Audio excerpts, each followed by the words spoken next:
सिंसान शहर एक खौफनाक कहानी किस्त नंबर 2। वापसी। अहमद को इस वाक़ये को गुजरे 6 महीने हो चुके थे। वो अब भी रातों को जाग जाता, पसीने में भीगा हुआ, ख्वाब में वही सफ़ेद कपड़ों वाली औरत देखता। सब लोग समझते थे कि अहमद किसी सदमे में है, मगर उसे यकीन था सिंसान शहर वाकई था। एक रात उसने फैसला किया कि वो वापस जाएगा। इस बार वो कैमरा, टार्च, नक्शा और एक दोस्त फिराज के साथ निकला।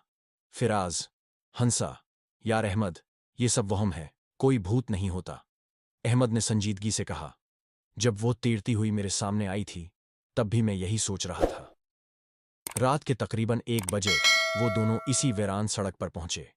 बारिश नहीं थी, मगर हवा में एक अजीब सी ठंडक थी। कुछ दूर जाकर वही बोर्ड नजर आया, सिंसान शहर खुश आमदीद। फराज चौंक गया, ये तो नक्शे में तो यहां कुछ नहीं। दोनों शहर में दाखिल हुए।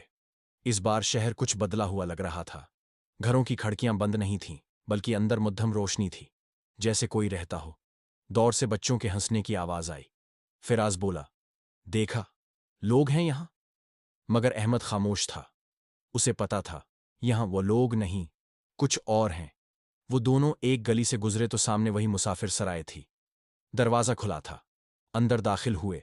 मेज पर धूल जमी थी, मगर एक चिराग जल रहा था।